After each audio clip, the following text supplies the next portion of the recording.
He winter of 1008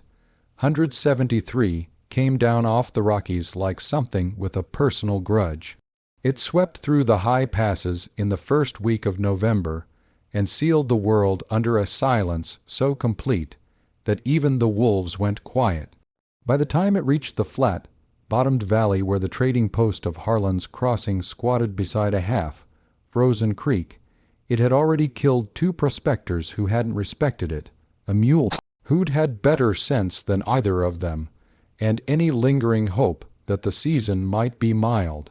Elias Cutter rode through it on a horse that should have been stabled 3 days earlier, wrapped in a buffalo coat so old and worn that the hide had gone silver at the shoulders, and he rode alone, as he always did, with his rifle balanced across his thighs and his eyes moving steadily over the white landscape like a man reading a book he had memorized but still didn't entirely trust. He was not a man who inspired conversation at first glance. He stood 6 feet and 3 inches in his worn boots, with shoulders wide enough to block a doorframe completely, and a jaw that had been broken once and healed slightly wrong, giving his face a set quality as though he were permanently bracing for something. His hair was dark brown where it wasn't threaded with silver, and he kept it pulled back out of the way, the same practical way he kept everything in his life, away from things that might complicate it. He was 38 years old. He had been living alone on a high meadow cabin above 12,000 feet for the better part of 6 years, coming down to Harlan's Crossing twice a year to trade pelts and buy flour and salt and lamp oil, speaking as few words as necessary to accomplish those ends, and then going back up into the mountains where the air was clean and the silence was honest, and nobody needed anything from him. He was 2 days out from his cabin when he smelled wood smoke and heard, even through the wind, the sound of raised voices. Harlan's Crossing was still a mile off, but sound traveled differently in winter air, sharp and clean, and Elias had ears that had been tuned by years of wilderness into instruments of uncomfortable precision. He slowed the horse without thinking about it, an old habit, the instinct to gather information before walking into a situation. He listened. There were men's voices, multiple, the blunt overlapping cadence of argument or negotiation, and beneath them, just barely audible, a sound that pulled at something deep and old in his chest. A young woman's voice, high with barely controlled fear, saying no in the particular way that people say it when they already suspect it won't be respected. He put his heels gently to the horse and moved forward. The trading post was a squat log structure with a covered porch running across the front, and on that porch, in the gray afternoon light, 4 men stood around a figure so small against them that Elias took her at first for a child. She was not a child. She was perhaps 19 or 20, slight and dark-haired, wrapped in a blanket coat that had seen better years, her face pale and composed in the deliberate way of someone who has decided that showing panic will only make things worse. Standing nearest to her, with one thick hand clamped around her upper arm, was a man Elias recognized, Cy Drummond, who ran a small claim camp up the North Fork and had a reputation for decisions he made better drunk and worse sober. Beside Drummond stood another man Elias didn't know, heavy-set, red, faced with cold or liquor, holding a jug by its loop and extending it toward Drummond with the impatient air of a man finishing a transaction he considers already concluded. The other 2 men were onlookers, the participatory kind, grinning, the kind whose witness makes other men bolder and worse. Old Harlan himself stood in the doorway of his post, arms crossed, not intervening, watching with the expression of a man who has seen many things he wishes he hadn't, and has learned to file them away under commerce. Elias dismounted slowly. He looped his reins over the porch rail with the unhurried deliberateness of a man who is not yet sure what he is about to do, but is committed to doing it calmly. Then he stepped up onto the porch and stopped, and the configuration of men rearranged itself slightly, instinctively, the way iron filings rearrange around a magnet, because Elias Cutter at close range was the kind of physical fact that rearranges things whether he intends it or not. Drummond, he said. Just the name, a greeting and a statement simultaneously. Cy Drummond looked up. He was a broad man, not small himself, with the compact solidity of someone who had done physical labor all his life. But something in his eyes shifted when he looked at Elias, a small recalibration, like a man adjusting his estimate of a slope before he tries to climb it. "Cutter," he said. "None of your business. I haven't said anything yet. You're looking at my business." Elias looked at the girl. She looked back at him with dark eyes that were doing a great deal of complicated work, measuring him, deciding whether he was danger of the same kind or a different kind, holding on to something that might have been hope if she could have afforded it. Her arm was still in Drummond's grip, and she had gone very still, the way animals go still when they're waiting to learn whether a new element in the situation is threat or salvation. "What is it that I'm looking at, exactly?" Elias said. It wasn't really a question. The red-faced man answered instead of Drummond, with the easy confidence of someone who doesn't understand the room. "Drummond's putting her up for winter board and keep. I'm paying fare." He lifted the jug slightly. "Whiskey and a silver dollar." The girl made a small sound, brief and quickly suppressed. Elias heard it anyway. "She's not his to put up," Elias said. "She came with him off the North Fork. She's got nothing and nobody. That doesn't make her property." Drummond's jaw tightened.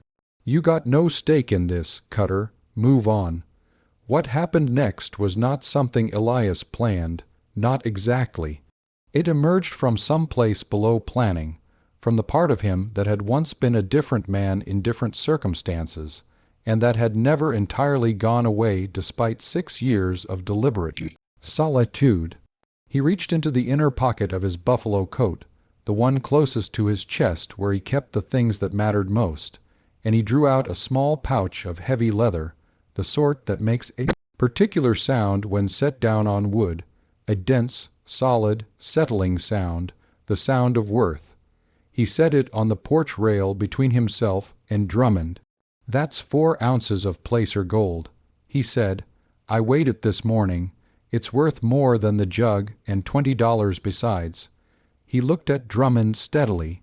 "You let go of her arm and take the pouch, and whatever arrangement you think you have with this man is dissolved. You walk away, and you don't come looking." The porch went very quiet. Even the wind seemed to pause, as though the mountains were listening. Drummond stared at the pouch. 4 ounces of placer gold was a serious sum, more than most men at Harlan's Crossing would see in a month of hard work. And Cy Drummond, for all his faults, was a man who could calculate value. The red-faced man was looking at it too, his expression cycling through indignation and envy and the particular arithmetic of a man who is wondering whether to make a scene about something that is clearly going against him. Drummond's hand released the girl's arm. He took the pouch. He didn't say anything further. He stepped back, tucked the pouch inside his coat, and after a moment turned and walked off the porch with the careful dignity of a man pretending he had been planning to leave anyway. The red-faced man stood another moment, puffed up and uncertain, then deflated and followed. The 2 onlookers drifted after them with the vaguely disappointed expressions of men who had been hoping for better entertainment. Old Harlan retreated into his post without a word. Elias stood on the porch with the girl. Her name was Nora Voss. She told him this after a silence of several minutes, in which Elias had stood beside her not speaking, watching the men disperse across the frozen yard, and she had stood with her arms wrapped around herself, breathing carefully, coming down from whatever edge she had been on. She said it plainly, with a steady voice, like someone establishing the fact of herself in a situation where the fact of herself had just been at risk. "Elias Cutter," he said, "I've got a cabin up on the south face of Sentinel Ridge. I'm going back up there in the morning." He paused. "You can come if you want. I've got space, and I don't need anything from you." She looked at him for a long moment. The winter light was going gray and flat around them, and the cold had teeth now, the kind that found the thin places in your clothing. She was shivering, he noticed, though she was working hard not to show it. The blanket coat was not enough for this weather, not nearly. "Why?" she said. It was a reasonable question. He thought about it honestly before answering. "Because it's going to be 20 below tonight, and you don't have enough coat," he said. "And because whatever situation you were just in, it wasn't over yet. And because I've got more room than I need and more supplies than I'll use. That's not why." He looked at her. She was sharp, he thought. Sharp and frightened and trying not to be frightened, which was a combination he respected. "No," he said, "I suppose not entirely." He didn't try to explain the rest of it, the sound of her voice saying no, the way something in him had moved with the certainty of a river changing course. He was not a man who explained himself easily, and she didn't press. "All right," she said, "I'll come." He bought her a proper coat from Harlan's store, heavy wool lined with rabbit fur, large enough to wrap around her twice, and he bought flour and salt and dried beans and lamp oil and a block of hard cheese, and he did all of it in the methodical way he did everything, without fuss, and he loaded it on the horse with the practiced efficiency of someone who has packed animals in the dark in poor weather many times before. He slept that night on the floor of Harlan's post, rolled in his buffalo coat, and Nora slept on the cot near the stove that Harlan grudgingly provided, and in the morning they rode out together, before first light, heading up into the mountains. The trail to Sentinel Ridge was not a trail that ordinary people used or knew. It had been made by Elias himself over several seasons, and it wound up through stands of spruce and lodgepole pine, and across a series of switchbacks so steep that the horse had to be led for the last half mile. Nora walked it without complaint in the new coat, her breath making white clouds in the dark air, watching the country they were moving through with an attention that Elias noticed and silently approved. Most people coming to high altitude for the first time got scared or sick or both. She got quiet and watchful instead, which was the right response. He told her practical things as they climbed, where to step on the trail, which snow looked stable and which was covering ice, the names of the peaks visible to the north when the clouds allowed. She listened and said little. By the time the cabin came into view, a low structure of chinked logs set back against a granite outcrop, with a small stable attached and a good overhang of rock that kept the worst of the weather. Off the south facing door, the sun was fully up, and the mountains were blazing white in every direction, and Nora Voss had stopped shivering and was looking at the view with an expression he couldn't quite read. "It's beautiful," she said. "Just that, simple and direct." "Yes," he agreed. The winter was long, as winters at that altitude always are, and they learned each other slowly and honestly in the way that close quarters and hard weather will force upon people. The cabin was small, a main room with a stove and a table and 2 chairs, a sleeping loft above, a root cellar below the trapdoor in the floor, but it was solidly built and warm, and Elias had provisioned it well. He took the loft. He gave her the space near the stove without discussion, simply by arranging his blankets upstairs and pointing to the folded extra ones on the shelf beside the fire, and she accepted this without making it complicated. She was practical, he learned. She knew how to cook over a wood stove and how to bank a fire properly and how to stretch provisions intelligently. She was quiet in the mornings and sharper in the afternoons, and she read when she could. He had several books, technical and otherwise, and she worked through them with an appetite that told him She had not always had easy access to them. Her father had been a schoolteacher. She told him one evening without particular emotion, in a town in Missouri that had not survived a very bad year. He had died when she was 15. Her mother had died when she was 12. She had come west with her father's brother, who had not been a good man, and when he had died of his own bad decisions, she said briefly, she had fallen in with Drummond's camp because there had been nowhere else to fall. She told it without self-pity, in the flat, honest way that people tell hard things when they have had time to make peace with them. Elias told her something in return, because it seemed only fair.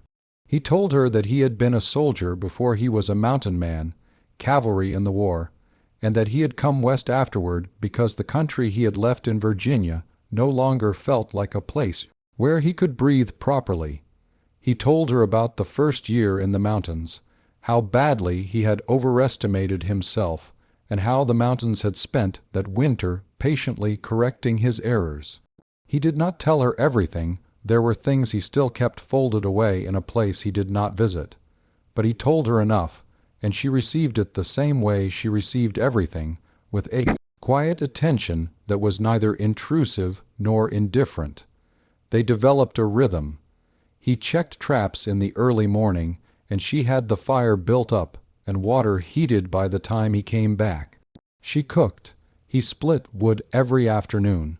They ate together in the evenings and sometimes talked and sometimes read in companionable silence, and the silence between them had a quality that Elias had not experienced in a long time. Not the silence of isolation, which he knew well, but a different kind, the kind that is possible between two people who do not need to fill every space with sound. He found himself doing things he hadn't done in years. Noticing them, he felt unsettled. Then, after a period of honest internal reckoning in which he sat on a cold boulder above the cabin one clear morning watching his breath and thinking carefully, not unsettled, he repaired the loose hinge on the shutter because it bothered him when the wind caught it and woke her. He brought in better firewood than he needed to, the drier stuff, so the fire would burn cleaner. He was aware of her movements in the cabin with a peripheral attention that had nothing to do with threat assessment, and everything to do with something he had stopped allowing himself to feel. A long time ago, she was aware of it, he thought. She was sharp enough to be. But she did not push at it or test it, and he was grateful for that, because he was not a man who moved quickly through things that mattered. The crisis, when it came on a night in February when a storm moved in from the northwest with a violence that made even Elias, who had spent 6 winters at this altitude, take it seriously. He had seen it building all afternoon, a particular yellow cast in the light, the horses uneasy, the way the spruce trees were holding themselves, and he had spent the late afternoon securing what needed securing and moving extra wood to the covered porch, and filling every container in the cabin with water before the creek would freeze over completely. Nora had watched him do it, read the urgency in his movements, and without a word had gone about her own preparations, reinforcing the straw stuffed in the window gaps, checking the lamp oil, sorting the provisions so that everything essential was within easy reach. The storm hit at full dark. The sound of it was extraordinary, a sustained roar that filled the cabin like a physical presence, and the temperature inside, despite the stove burning hard, dropped noticeably over the first hour. They moved closer to the stove by mutual instinct, 2 chairs drawn up before it, and they sat together in the warm orange light with the world screaming outside and really talked, for the first time, in the way that extreme weather sometimes unlocks in people, the way that when the exterior becomes chaotic enough, the interior becomes honest. She told him about a life she had wanted, before everything, a life with books in it and a garden and people she chose rather than people she was given. She told him about it of factly, not as loss, but as something that still existed in her, intact, waiting. He listened, and the listening did something to him that was difficult to put words to. A kind of opening. A door he had thought rusted shut moving on its hinges. He told her about his sister, who had lived in Richmond and whose letters he had not answered for 3 years because he hadn't known what to say, and now answered when he went to Harlan's Crossing. He told her that he had built this cabin planning to live in it alone for the rest of his life, and that he had not, until November, questioned whether that was truly what he wanted or simply what he had settled into. He told her this carefully, watching her face, making sure she understood he was not placing any obligation on her, only being honest. She was quiet for a moment after. The stove ticked, and the storm howled, and the lamp threw warm shadows across her face. "I think," she said, "that sometimes people choose solitude because it's easier than risking what they actually want." "Yes," he said. "That's probably right. Is that what you did?" He thought about lying, the way he had thought about it many times in his life, and then decided against it, because he had found that lies of that kind always cost more than they saved. "Partly," he said.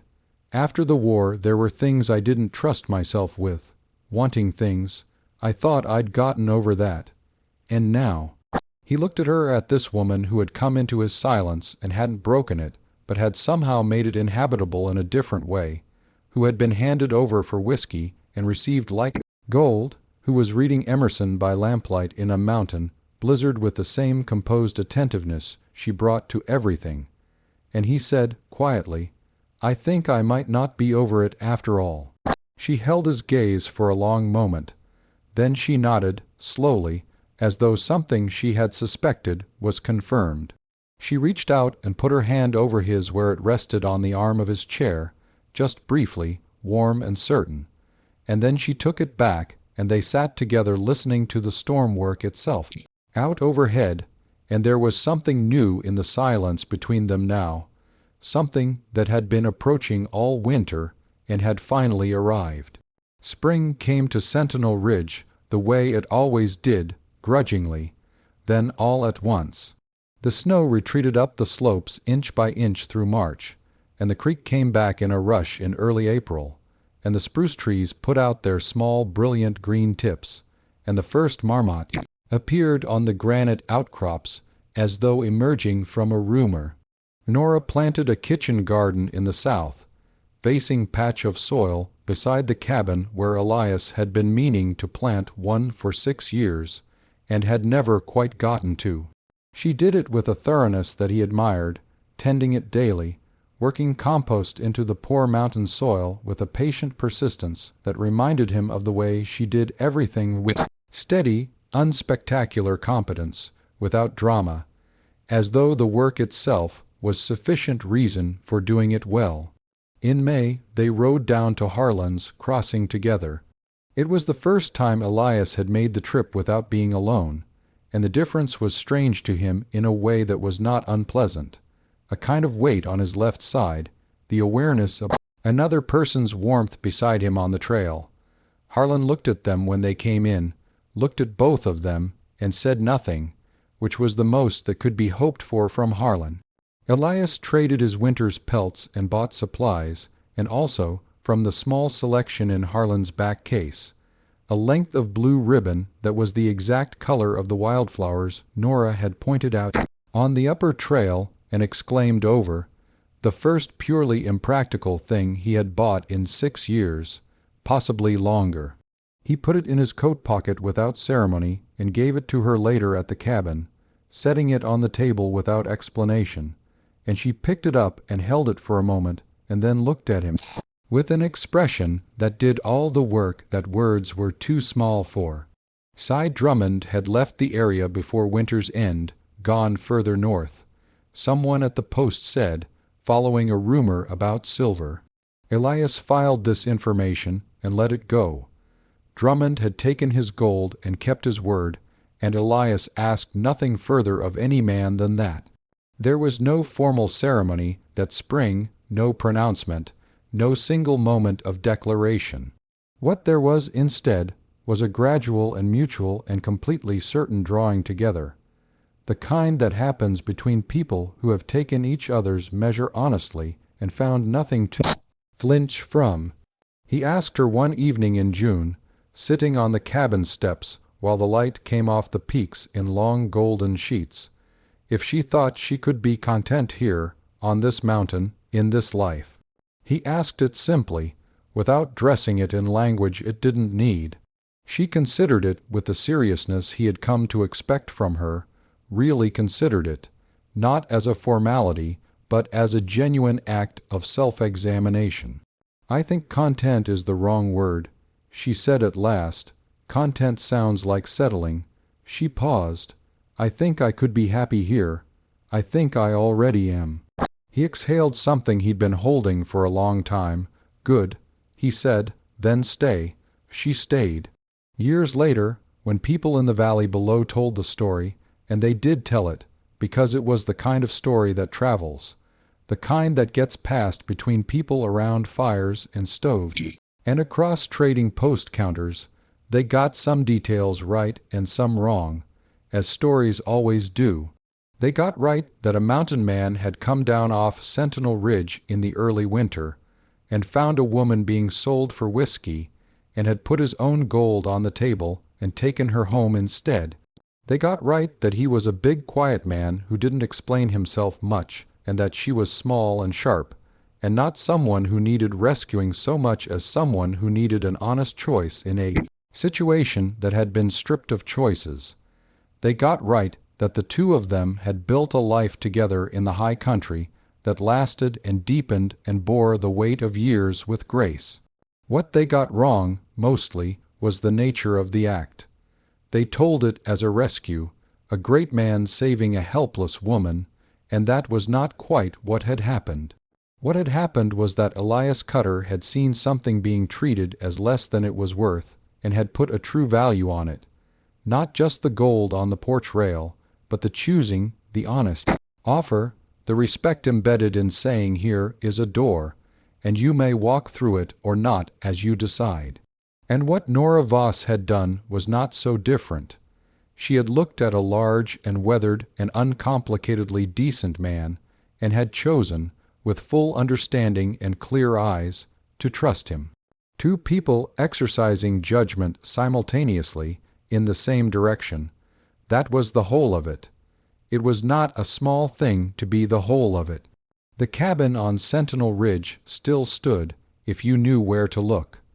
A garden had grown up around it over the years, improbably productive for that altitude, tended by careful hands. There were books on the shelves inside, many more than there had once been, accumulated over years, in the particular abundance of people who loved them. The stove was newer, replaced twice. The table was the same one Elias had built the first winter, solid as the mountain under it, scarred by years of use. On the shelf beside the window, in a small clay pot that Nora had made herself from creek mud the second summer, there was always something, a sprig of dried mountain flowers, or a pine cone of interesting shape, or a quartz crystal pulled from the creek. Small beautiful things, gathered and kept, each one a record of a moment worth marking. The gold had been worth it, every grain. Not because of what it had bought, a woman's freedom from a cold porch and a bad arrangement, but because of what it had been, a statement of value made publicly and without hesitation by a man who had spent years not allowing himself to value much of anything, and who had found, in one cold November afternoon on a trading post porch, that he still could. He had given gold and received, in the long accounting of it, something that could not be weighed or measured, the particular warmth of a life shared with someone who chose it, the knowledge that what you have built with another person has been built freely, the sound of a voice in a quiet cabin on a winter morning that makes the silence into something other than absence. Elias Cutter died at the age of 71, in his own bed, in the cabin on Sentinel Ridge, on a morning in October when the aspens were gold all the way down the valley, and the air was sharp and brilliant and absolutely clear.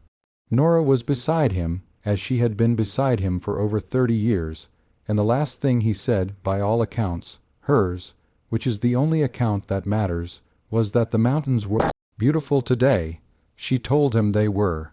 She told him they always had been. And that was the end of it, and the beginning of the long rest of it.